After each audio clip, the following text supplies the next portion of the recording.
के शो में।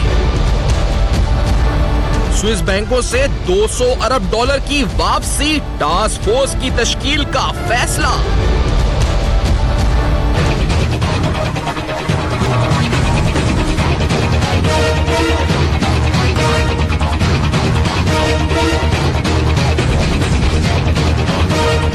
अहम ओहदे नाम सामने आने लगे, क्या फैसले मेरिट पर?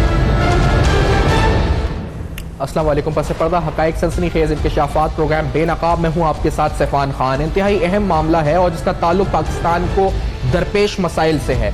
माशी मसाइल कह लें आप इस वक्त, या आप इसको करप्शन के हवाले से भी एक अहम बात कह सकते हैं। वो पैसा क्योंकि जो इसहाक डार साहब ने भी पार्लियामेंट के फ्लोर पे कहा था, जिसके बारे में कहा जाता है कि 80 बिलियन डॉलर्स है, 100 बिलियन डॉलर्स है, 200 बिलियन डॉलर्स है, वो अमाउंट असरटेन करने के लिए एक टीम 2014 में भेजी गई। कहा गया कि उस टीम में एट द लास्ट मोमेंट जो है उसकी जो कॉन्स्टिट्यूशन या जो उसमें जो लोग थे उनको उसको चेंज किया गया। और बाज लोग तो ये भी लिख रहे हैं इस वक्त कि उसमें जो लोग शामिल थे जो आगे मुज़ाकरात के लिए गए थे स्विस बैंकों के पैसों के हवाले से लूटी गई रकम की वापसी के लिए, जिन्होंने कोशिश की थी कि उन जो एहलकारों ने कि उनको वापस लाया जाए उन पैसों को, उनके खिलाफ उल्टा इंतजामी कार्रवाई हो चुकी थी।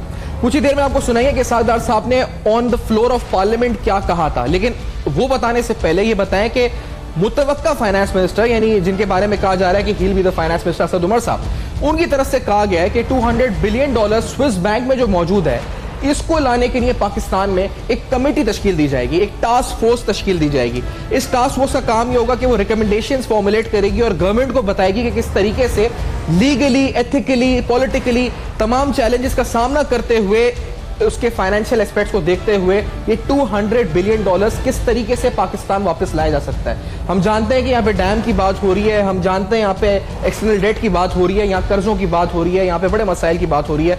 तो ये लाना वापसी मुमकिन है भी या नहीं है, और ये असद उमर साहब ने जो बात की है, जो इंदिया दिया है कि फाइनेंस मिनिस्टर बनने के बाद कमेटी बनाएंगे, सूदमंद होगा या नहीं होगा। उसके साथ साथ कुछ अहम तैनाती इस वक्त हो रही है, अहम आप कहें जी ओहदों के नाम सामने आ रहे हैं उस हवाले से कि कौन कौन क्या होगा, कितना मेरिट को उस पर मलूज़ खातिर रखा जा रहा है, या इस पर खान साहब भी उसी ट्रेंड पर चल रहे हैं जो इससे पहले हम देखते थे। ट्रेंड्स कहा जाता था कि बादशाह सलामत या इस तरह की पार्टीज कायम, रिवाज कायम था। क्या फैसले एक पूरे डेमोक्रेटिक प्रोसीजर से हो रहे हैं या एक यकतरफा तौर पर ये सारे मामला हो रहे हैं? इसहाक डार साहब की तरफ से कहा क्या गया था पार्लियामेंट के फ्लोर पर, इससे पहले के पैनल में जाएं, ऑल्सो कि उनकी तरफ से जो स्टेटमेंट पार्लियामेंट में दी गई थी, जिसके बाद ये कमेटी बनी थी और मुआहदे की बात हुई थी। Let's hear this first. में और 12 में कि जी एक स्टेटमेंट थी कि पाकिस्तानियों के 80 अरब डॉलर के करीब बाहर हैं, पाकिस्तान से बाहर। एक स्टेटमेंट थी कि 200 तक भी हैं, इट्स एनीवन्स गेस। वो मैंने कैबिनेट उस समरी में मौजूद है, पाकिस्तान की तारीख का हिस्सा, उसमें मैंने ये कोट किया कि मुझे क्यों आप परमिशन दें कि हम इनसे दोबारा शुरू करें। 2013 जो कैबिनेट ने जब अप्रूवल सितंबर 13 में मुझे दिया, तो हमने स्विस अथॉरिटीज के साथ एफपीआर रेवेन्यू डिवीजन ने एंगेज किया, उनके साथ कई मीटिंग्स हुई और उन्होंने कहा जी कि हम ये दोबारा इस ट्रीटी को हम दोबारा लिखने के लिए और दोबारा रिवाइज में तैयार हैं, लेकिन उन्होंने उसकी एक कीमत मांग ली। ये तो कुछ इनिशिएटिव्स की बात थी। मेरे साथ अमार मसूद साहब मौजूद हैं, सीनियर तर्ज़निगार हैं, आप कॉलम भी लिखते हैं और सियासत और सहाफत दोनों मामलों पे गहरी नजर रखते हैं। ज्वाइन करें इस्लामाबाद में कंवर दिलशाद साहब, साबिक secretary election commission of Pakistan, is also with Islamabad studios में। ख्वाजा नवेद साहब सीनियर माहिर कानून है, कराची स्टूडियोज में मेरे साथ मौजूद है।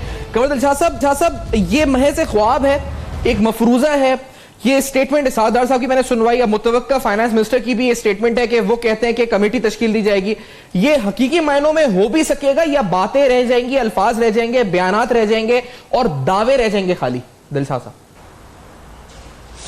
देखो जी, हमारी साबिका हुकूमत का रिकॉर्ड देखा जाए तो उन्हें स्विस बैंक के बारे में, जो मनी लॉन्ड्रिंग के बारे में, जो हमारी अरबों रुपए की तादाद जो दुबई में है या लंदन में है या स्पेन में है, उसकी वापसी के लिए कोई संजीदगी से काम नहीं हुआ। अगर संजीदगी से काम करना होता तो अब नरेंद्र मोदी की पॉलिसी इख्तियार करते। वो दुबई गए, उन्होंने चंद घंटों में है वो 9 अरब डॉलर की जायदाद की वापसी का माहदा कर लिया। इस तरह वो लंदन गए, वहाँ भी उन्होंने वापसी का माहदा किया। तमाम जो अरबों की डॉलरों की जो थी बाहर की प्रॉपर्टी भी या अमाउंट थी, वो सारी वापस इंडिया में चली गई। इसी तरह नरेंद्र मोदी ने बड़ी संजीदगी के साथ बहुत अपने मुल्क के मफाद को मद्देनज़र रखते हुए किया। इसी तरह इंडोनेशिया में हुआ, मार्कोस में हुआ, फिलिपाइन में हुआ, ये सारी चीज़ें बड़े बेहतरीन तरीके से इन पब्लिक इंटरेस्ट होता चला गया। हमारे यहाँ कमेटी कमीशन बनती है। अब जैसे आपने फरमाया कि असद उमर साहब जब कमेटी बना रहे थे, कमेटी चलती रहेगी 5 साल तक, तो कमेटी में कौन लोग होंगे? वही बिज़नेस कम्युनिटी के लोग हैं, बिज़नेस कौंसिल के मेंबर हैं, जिन्होंने आइंदा इंतखाबात में पैसा लगाया है, सरमायाकारी की है, इन्वेस्टमेंट की है। तो सारी चीज़ें जो हैं वो सब के वफादार सामने आ जाएंगे। तो ये कमेटी से बात नहीं होती। आप याद रखें, आपको ख्याल होगा आपको अभी कि आपने इमरान खान साहब ने बड़े हवाले दिए नरेंद्र मोदी के। उन्होंने कहा जी वो शख्स ठीक है, हमारा एक दुश्मन मुल्क का प्राइम मिनिस्टर है, लेकिन आप ये देखिए उसने किस अंदाज से जाके तमाम लूटी हुई दौलत को अपने मुल्क में वापस ले आया। तो ये हमारी गवर्नमेंट ने नवाज शरीफ पर तनकीद की थी कि उसी पॉलिसी के तहत वो क्यों नहीं जाके लेके आते। तो मैं बड़ा हैरान हूँ कि असद उमर साहब कमेटी बना रहे हैं।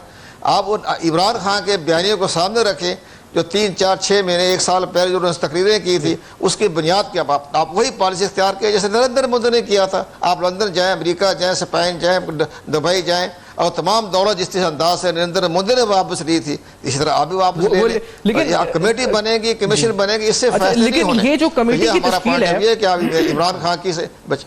जी सर, ये आपकी बात बिल्कुल ठीक है। नरेंद्र मोदी कमेटी नहीं रखी ना। लेकिन ये ख्वाजा नवेद साहब, कमेटी की तश्कील क्या इसलिए कि कानून जो मुरत्तब किए जाएं, लॉज, और उसके बाद फॉर्मुलेशन के बाद बायलैटरल ट्रीटीज, और फिर या ये बगैर उसके हो सकता है? जिस तरह कंवर शाह साहब कह रहे हैं कमेटी की कोई जरूरत ही नहीं है, आप सीधा सीधा काम करें, कानून मौजूद है। इस मामले में मैं कंवर साहब से बिल्कुल मुतफिक हूं, क्योंकि हमारे मुल्क में जो काम ना करना हो या जिस काम को टालना हो या जिसको डिले करना हो, उसमें या कमीशन बना दें या कमेटी बना दें। वो कमेटी के इजलास होते रहते हैं, कभी बंदे पूरे नहीं होते, कभी कुछ नहीं। इसकी तरकीब यह है कि एक आदमी को जिम्मेदारी और अथॉरिटी दे दें और उससे कहें कि अपनी असिस्टेंस के लिए पैसों से बंदे हायर कर लें, बजाय कमेटियां मुफ्त वाली बनाने के, और उनको प्रोफेशनल्स को हायर करें, उनको पैसे दें। चार्टर्ड अकाउंटेंट्स को ले लें, फाइनेंशियल एडवाइजर्स को ले लें, लॉ के एक्सपर्ट्स को ले लें, कॉरपोरेट लॉयर्स को ले लें, यानी वो लोग उनकी बाकायदा फीस दें और उनसे दिन में 10 घंटे, 8 घंटे, 12 घंटे काम लें, और वो आदमी अपनी सीट पे बैठा हो और वो भी 8 घंटे 10 घंटे रोज काम कर रहा हो, ताकि 15 दिन में, 1 महीने में, कोई इतनी बड़ी रॉकेट साइंस नहीं है। पेड आप कह रहे हैं, पेड लोग हों, हायर करें लोगों को, कमेटी ना बनाएं। कमेटी जो होती है वो कभी मिलती नहीं। आप बड़े बड़े लॉयर होते हैं, तो ख्वाजा साहब आपको हायर करें तो मुझे ये बताएं, ये निकल भी सकता है पैसे, या ये सिर्फ मफरूजे हैं, बयानबाजियां हैं, और ऐसा कुछ है भी वहां पर या नहीं है? ये भी तो है। पहले तो देखें, बात ये होती है कि मसलन मैं आपसे अगर कायदा आज़म का मज़ार खरीदने जा रहा हूँ तो पहले पता तो चले कि भाई टाइटल आपके नाम है भी कि नहीं। सही, आप समझ गए ना बात। इसी तो पहले पता तो हो गया, पहले पता तो चले कि अकाउंट में पैसे हैं कि नहीं। इसहाक डार साहब ने कह दिया 200 अरब रुपया डॉलर पड़ा हुआ है, तो भाई इसहाक डार साहब को ख्वाब आई है या कोई उनके पास लेटर आया है या किसी ने मुखबरी की है। तो इसी तरह पहले तो ये पता करें कि पैसे हैं भी कि नहीं हैं, तो कौन सी ब्रांच में है। और दुनिया में सबसे मुश्किल काम बैंक से पैसा निकालना है जी। तो ऐसा आसान काम नहीं है। इसके लिए अपने लॉस तो आप बना लें जितने मर्जी, उनके लॉस भी देखने पड़ेंगे। क्या उनके राजदारी के ऐसे ऐसे कानून होते हैं कि वो आपको बैलेंस तक नहीं बताते कि इस बंदे का बैलेंस क्या है। तो इस तरह से कोई इतना आसान काम नहीं है। ये जो बात है कि एक नैरेटिव है हमारे मसूद साहब, वो ये है कि जी इसहाक डार साहब या उनके साथ शामिल कुछ ब्यूरोक्रेसी में लोग थे, जिसमें बाजवा साहब थे जो उस वक्त स्टेट बैंक को हेड करते थे या एफबीआर को हेड करते थे, या दीगर लोग जो फाइनेंशियल ब्यूरोक्रेसी में थे इसहाक डार साहब के करीबी, उन्होंने रुकावट बने, बजाय इसके कि वो फैसिलिटेट करते इस प्रोसीजर को, रुकावट बने, और उस रुकावट की वजह से आज हम इस 200 अरब डॉलर तक एक्सेस नहीं कर सके। तो do you agree with this narrative and this thing कि आप वहां पे $200 बिलियन हैं and they can be returned? अमामा सूसा। अच्छा देखिए, ये जो इल गॉटन मनी है हमारी पाकिस्तानियों की और फॉरेन अकाउंट्स में है, इसके बारे में सिर्फ इसहाक डार साहब ने नहीं कहा, ये हर गवर्नमेंट में बात होती है। आपके प्रोग्राम में 2 बातें हो रही हैं जिसमें से जिनकी वजाहत दरकार है। पहली बात तो ये हो रही है क्या कमेटी बनना एक अच्छा फेल है। तो दुनिया भर में जब कोई भी इस तरह का काम होता है तो उसका आगाज़ जाहिर है किसी कमेटी से ही होगा, कोई बोर्ड बनेगा, कोई कमीशन बनेगा। अगर आप इस तरह की लीगैलिटीज नहीं करेंगे और इब्तदा से इन चीजों को अपने जहन में नहीं रखेंगे तो आगे काम आपके लिए बहुत मुश्किल हो जाएगा। आप दूसरे मुल्कों के साथ डील कर रहे हैं और जो यहाँ पे तरीका बताया जा रहा है वो इस तरह कि आप एक थानेदार हायर कर लें, जो नीचे चंद सिपाही हायर कर ले और डंडे लेके सारे चले जाएं और पैसे वापस ले आए। इस तरह नहीं हो सकता। आप दूसरे मुल्कों के कवानीन के साथ मदाखलत करने जा रहे हैं। इसलिए मैं बहुत ज़रूरी समझता हूँ कि कमेटी का क़याम बहुत खुश आइन बात है। दूसरी बात ये बहुत ज़रूरी है कि हमेशा से ये मसला क्यों तातुल का शिकार रहता है।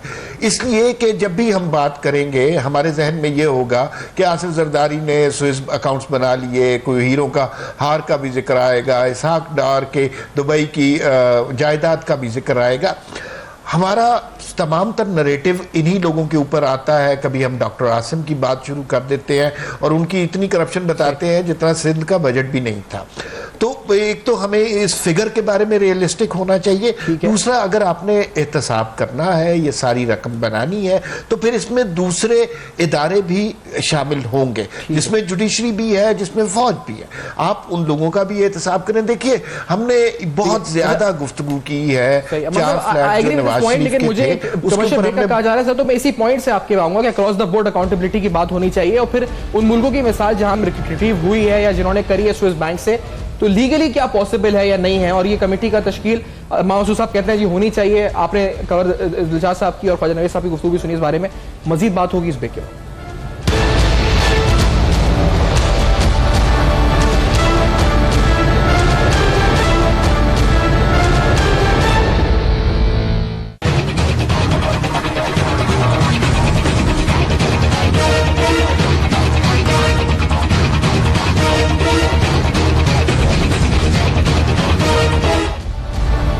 आप देख रहे हैं बेनकाब में अहम तरीन सवालात उठा रहे हैं और ये तमाम सवालात जिनका ताल्लुक है उस पैसे से, उस रकम से, उस इलेजिटिमेट वेल्थ से जो मुबैना तौर पे पाकिस्तान से बाहर गई और इलेजिटिमेट तरीकों के साथ गई, और इसका जो इसको वापसी लाने का तरीकाकार क्या होना चाहिए। क्योंकि इस प्रोग्राम में इससे पहले हमने आपको रेस किया था और कल आपको बताया था कि ये शायद जो टोटल एसेट्स हैं इनकी तादाद जो है वो मोर देन 43 ट्रिलियन है, जो एक रिसर्च और रिपोर्ट्स की बुनियाद के ऊपर मुख्तलिफ इदारों की मुरतब की गई, जो सुप्रीम कोर्ट में पेश किए गए। तो इसमें से स्विट्जरलैंड का शेयर, जो स्विस बैंक का शेयर है, दैट इज अराउंड $200 बिलियन मुबैना तौर पे जो बताया जाता है। अब अभी अम्मार मसूद साहब आपसे गुफ्तगू हो रही थी, आपने 2 बातें की। Agree with this, across the board accountability होनी चाहिए। दूसरी बात, आपने कहा कमेटी तश्कील होनी चाहिए कमेटी तश्कील से। लेकिन मैं आपसे पूछना चाहूंगा कि क्या ये प्रेसिडेंट है इंटरनेशनल लॉज के मुताबिक कि ये पैसा वापस आया है?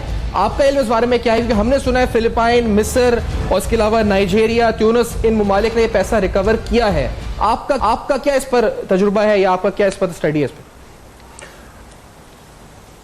देखिए, अगर तो सिंसेरिटी हो आपकी गवर्नमेंट की तो यकीनन इसमें पेशरफ्त ज़रूर हो सकती है। अगर इमरान खान साहब और असद उमर साहब ये सब कुछ करना चाहते हैं, ये उनके ख्याल में इल गॉटन मनी है और ये पाकिस्तान वापस आना चाहिए, तो फिर इसकी पहली तो बात ये है कि इस अमल की तारीफ़ करनी चाहिए और इसको खुशाइंद अमल करार देना चाहिए।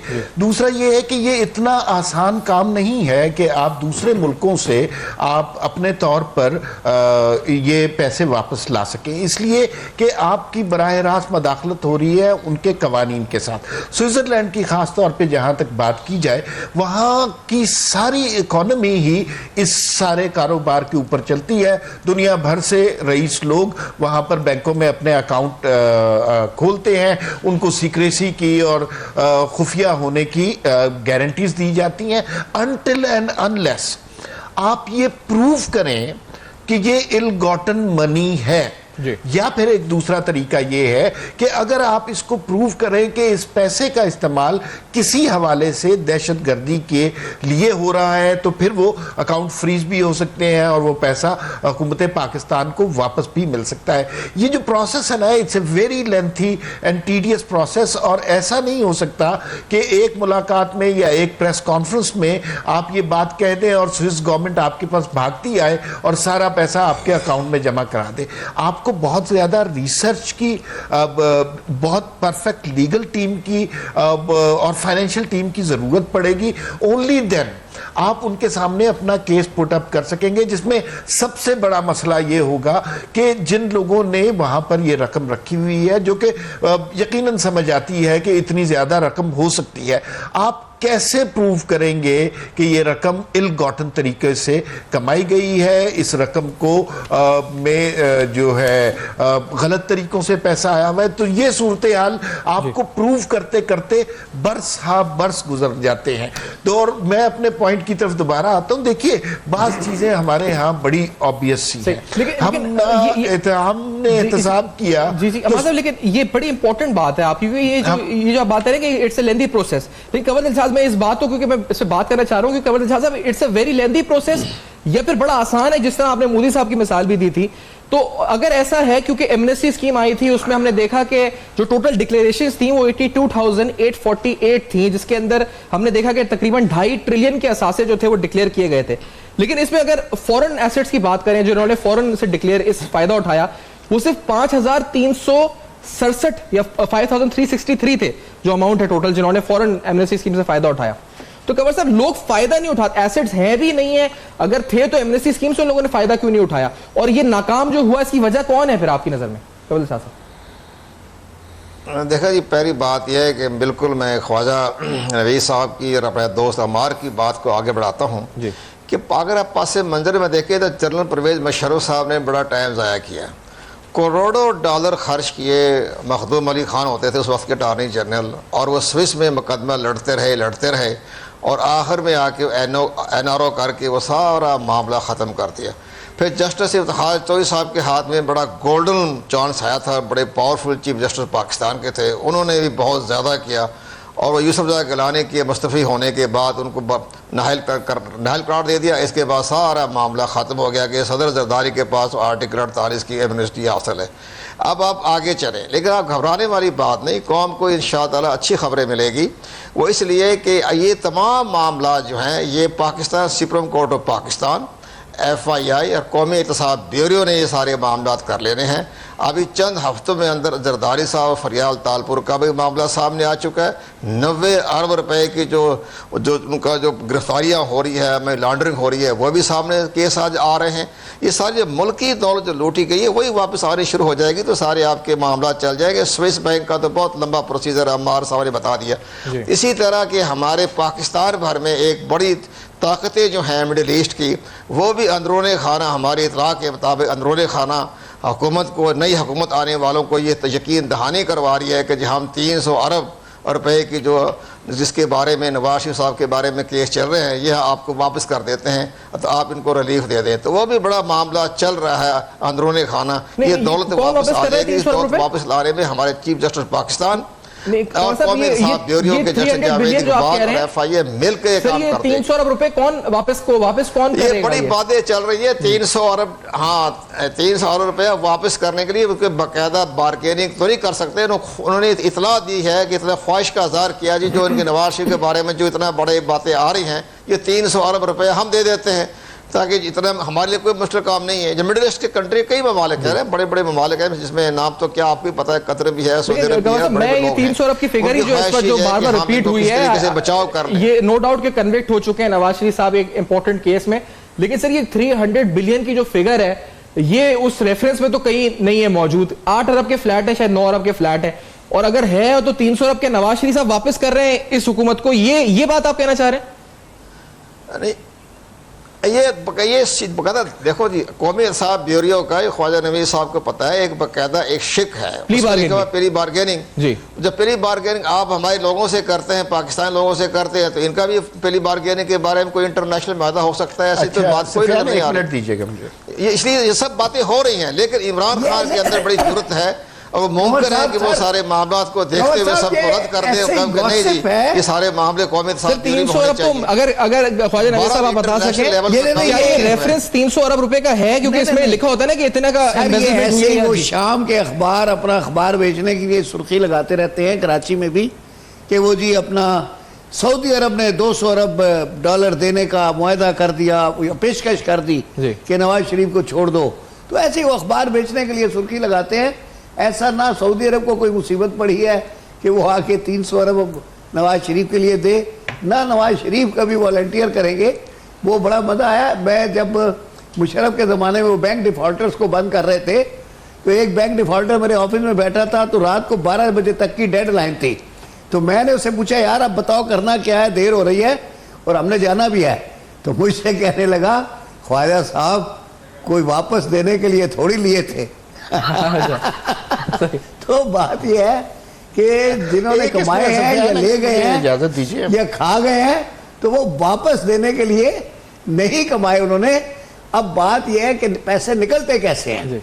नैब वाले जिस तरह से काम कर रहे हैं, सिर्फ पैसे जिनके पैसे हैं वो सारे बंदे पाकिस्तान के अंदर ही हैं। 300 अरब का इल्जाम है, रेफरेंस में तो निकलेंगे ना। हुजूर जो बंदे सारे इधर ही हैं, उनको पकड़े, उनके जो भी रेफरेंस बनाए, उनके उन्हीं से मालूमात लें और उसके बाद उनके केस चलाएं। चले वो खुद पैसे वॉलंटरीली मंगवाएंगे। आप क्या कहना चाह रहे हैं सिलसिले में? मैं सिर्फ ये कहना चाह रहा था कि ये 300 अरब रुपए की जो फिगर है ना, ये जैसे ख्वाजा साहब ने कहा कि शाम के अखबार वाले बड़ी तसल्ली से बेच रहे हैं। 300 अरब रुपए की फिगर कानूनी तौर पर किसी किस्म की कोई एलिगेशन नहीं है। अगर आपको याद हो, इस हवाले से शाहजेब खानजादा और फवाद चौधरी का जो इंटरेक्शन हुआ था उनके शो में, तो थोड़ी देर के बाद फवाद चौधरी ने इस बात को तस्लीम किया था कि ये एक ऐसे ही एक आइडिया सा है कि इतने पैसे लिए होंगे। इस तरह थोड़ी होता है कानूनी केसेस में कि एक आइडिया की बेस पे आप कह रहे हैं 300 अरब रुपया जो है, ये फेसबुक और ट्विटर की फिगर है। देखिए, अगर आपने रकम वापस लानी है, आपके पास दो बड़ी बुनियादी चीजें सामने की सामने हैं। बहुत ज्यादा डिटेल में जाने की जरूरत नहीं है। पानामा का केस आपके सामने आया, एक शख्स को आपने मुजरिम ठहरा कर उसको सजा दे दी। 450 लोग और थे, वो लिस्ट भी आपके सामने है। बच्चा बच्चा उस लिस्ट को जानता है, किस किस का नाम है, उससे काम शुरू करें, पकड़ें जिस जिसका पैसा है। दूसरी बात यह है कि जनरल मुशर्रफ ने एक जमाने में किसी ने खबर दी कि उनके अकाउंट में $1 अरब रुपया मौजूद है, तो किसी ने उनसे पूछने की कोशिश की कि इस रकम के बाबत हमें पता चलना चाहिए। तो उन्होंने कहा किसी की जुर्रत नहीं है कि मेरे अकाउंट पे नजर डाल सके। और पाकिस्तानी मीडिया इस कदर दलेर, जरी और बहादुर है कि फिर वाकई किसी की नजर नहीं पड़ी उसके ऊपर, ना किसी की हिम्मत हुई। जो हम डिस्कस करते रहे हैं वो यही है कि नवाज शरीफ के फ्लैट कितने थे, आसिफ जरदारी ने कितनी करप्शन की, डॉक्टर आसिम ने कितने पैसे खा लिए। अच्छा, एक ब्रेक की तरफ आए नवेद साहब, फिर आपका ओपिनियन लीगली मुझे पॉइंट ऑफ व्यू से ये समझना है, और फिर कमल इरशाद साहब का भी और मसूद साहब का, क्योंकि कुछ मिसालें फिलिपाइन, मिस्र, ट्यूनिस, नाइजीरिया मैंने बताई, अमाउंट्स कितनी रिट्रीव हुई ये आपको बताएंगे। फिर जिस तरह एमनेस्टी स्कीम में ये पैसा डिक्लेयर नहीं हुआ, तो अब ये $200 billion, this is a very very huge amount, हम ला भी सकेंगे, और लाएंगे तो हम किस तरह लेकर आएंगे वापस, जानेंगे इस ब्रेक के बाद मेरे साथ।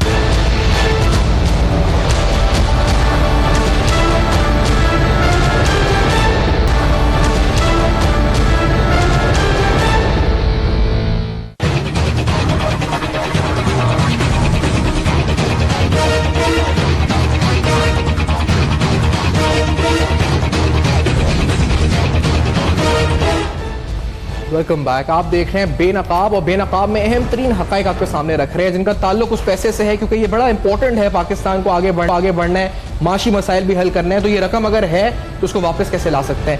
फिलिपाइन ने $600 मिलियन, जिस तरह मैं आपको नंबर्स कुछ कोट कर रहा था, मिस्र ने $570 मिलियन स्विस बैंकों से हासिल किए। कुछ ऐसे ममालिक हैं जिन्होंने उस रकम को, जिसके बारे में उनको चैलेंज था या कहा था जी कि अगर लेजिटिमेट सोर्सेज से नहीं गई है, तो उन्होंने उसको फ्रीज करवा दिया वहां पर, जैसे ट्यूनिस ने $60 मिलियन, नाइजीरिया ने, और कुछ ऐसे ममालिक जिन्होंने उस अमाउंट को फ्रीज करवा दिया। Now coming to the main topic, Khwaja Naveed साहब, ये तमाम मामलात आपने सुने, कमेटी की आपने बात करी, लीगल का, लेकिन ये बड़ा चैलेंजिंग है, इतना आसान काम नहीं है ये पैसा हो या दुबई का पैसा उसको वापस लाना। और ये सारा सर है किसका? सियासतदानों का है, ब्यूरोक्रेट्स का है, बिजनेसमैन का है, किस क्लास के लोगों का है ये आपकी नजर में पैसा? देखिए, बिजनेसमैन का पैसा तो पड़ा हुआ नहीं होता, वो सर्कुलेशन में होता है जी।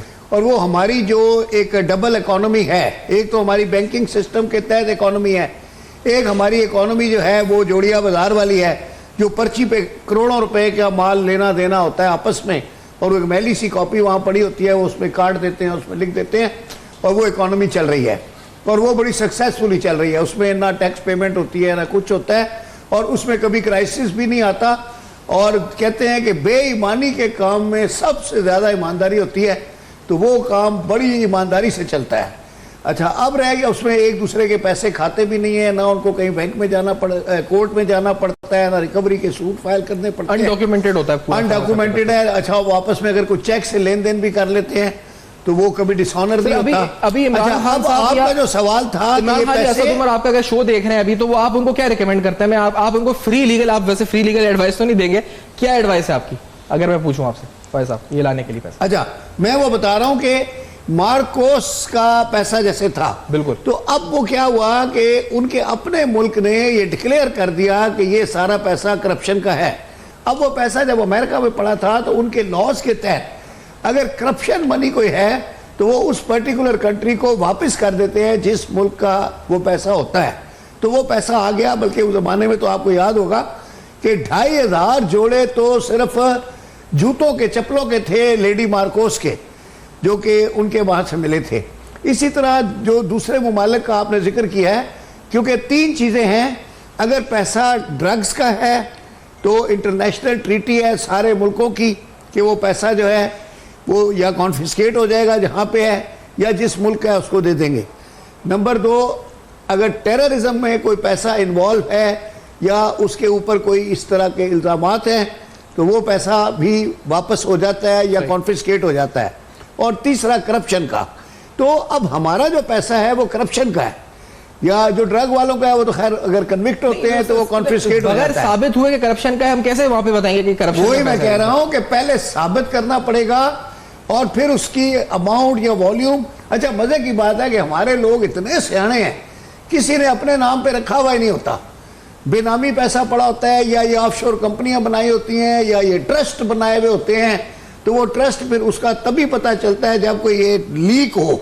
तो अब लीक का इंतजार करो, कब लीक होगा, कब ट्रस्ट पकड़ा जाएगा, कब फिर मुकदमा चलेगा, कब फिर जाके प्रूव होगा, फिर पैसा आएगा। हुकूमत होती है टोटल 5 सालों की, और इन कामों के लिए तो फिर क्या खिजर की उम्र चाहिए। तो बहरहाल होपफुल रहना चाहिए। नहीं, बड़ी मायूसी गुनाह है ये एक्स्ट्रा टारगेट होती है ना सर। जिस तरह वो कहते थे, शहबाज शरीफ का क्लिप आप लोग दिखाते हैं कि जी मैं फलाने को घसीटूंगा सड़क पर, वो कहता है फलाने को बाद में जब जीत जाते हैं तो पहला डिनर ही उनके घर पे होता है जिन्होंने घसीटना होता है। तो ये सब सियासी तकरीरें होती हैं अवाम को जोश दिलाने के लिए और तालियां बजाने के लिए। जैसे वो सुल्तान राय कहता है कि वो क्या कहता है, जुल्म 24 घंटे होता है और अदालत सिर्फ दिन को खुलती है। तो बात यह है कि डायलॉग होते हैं इसलिए, लेकिन अब तो रात को खोल के दिखा दिया। चलें, ये सर आपकी नजर में तो बड़ा एग्जैजरेटेड और अनरियलिस्टिक टारगेट्स हैं। कंवर दिलशाद साहब, ये नहीं कि स्विस सिर्फ है, एक एस्टिमेट है जो इस रिपोर्ट अभी रिसेंटली आई थी कि 4000 अरब रुपए से ज्यादा के एसेट्स दुबई में बने रिसेंटली पाकिस्तानियों के।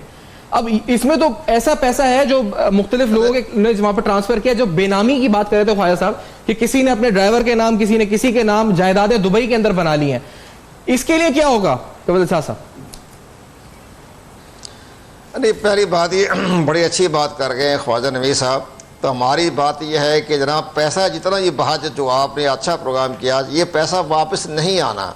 ये सारी बातें कमेटी कमीशन बनेंगे, बाकायदा लॉज बनेंगे, इंटरनेशनल लॉ की तरफ चला जाएंगे। अब आप कोशिश ये करें कि आइंदा जो है पैसा मनी लॉन्ड्रिंग के जरिए बाहर ना जाए।